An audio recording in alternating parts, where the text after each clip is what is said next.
सास और बहू की महाभारत। अरे बहू, उठो, सुबह के 5 बज चुके हैं। क्या घोड़े बेचकर सो रही हो? मेरी सासू माँ माया देवी की आवाज से मेरी नींद खुली।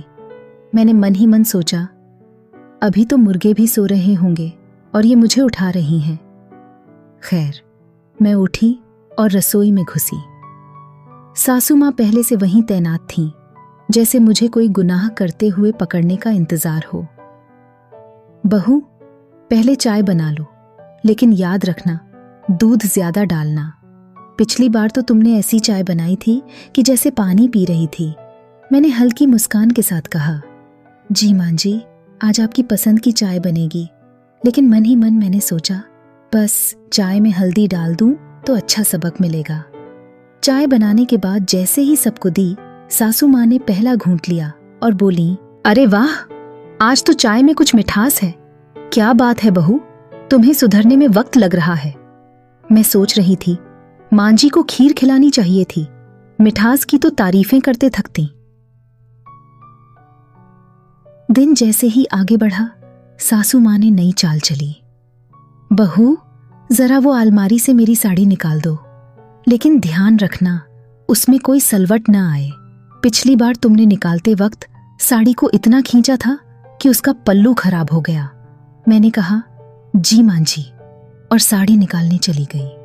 पर इस बार मैंने साड़ी को ऐसे तह किया कि जैसे कोई जौहरी अपने हीरे को संभालता है।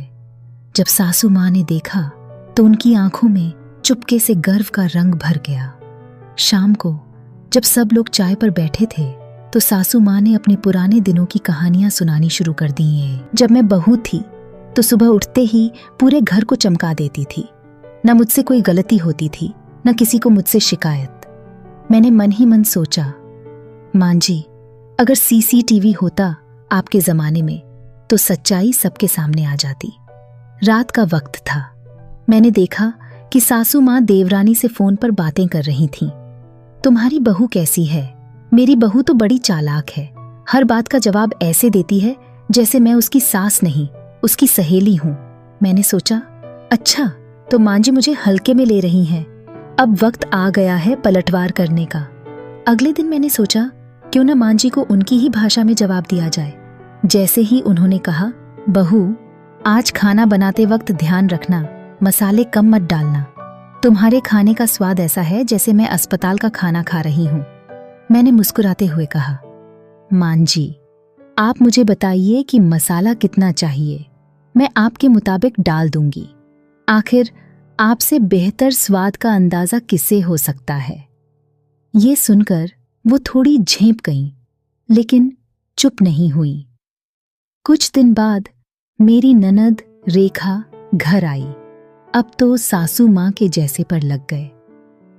मेरी बेटी तो बहुत समझदार है, जो भी काम करती है उसमें परफेक्शन होता है। बहू, तुम भी कुछ सीख लो। मैंने शांति से कहा, मां जी, मैं तो वही कर रही हूं जो आपने सिखाया है। अब आप ही बताइए कि आपकी बेटी ने ये हुनर आपसे सीखा या खुद से ही थी। नंद का चेहरा लाल हो गया और मां जी का चेहरा देखने लायक था। एक बार सासू माँ की सहेली राधा घर आईं। उन्होंने सासू माँ से पूछा, बहू कैसी है? तुम्हारी मदद करती है या परेशान करती है? मां जी ने कहा, अरे, मेरी बहू तो बिल्कुल मुझ पर गई है। इतनी समझदार और मेहनती है कि पूछो मत।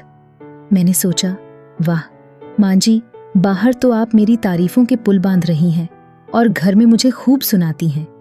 ऐसे ही हमारे घर में रोज छोटी मोटी लड़ाइयां चलती हैं, लेकिन इन नोकझोंक में ही हमारे रिश्ते का असली स्वाद छुपा है। चाहे सासू माँ मुझे ताने दें या मैं उन्हें हल्के फुल्के जवाब दूं, आखिर में हम एक ही टीम के हिस्से हैं।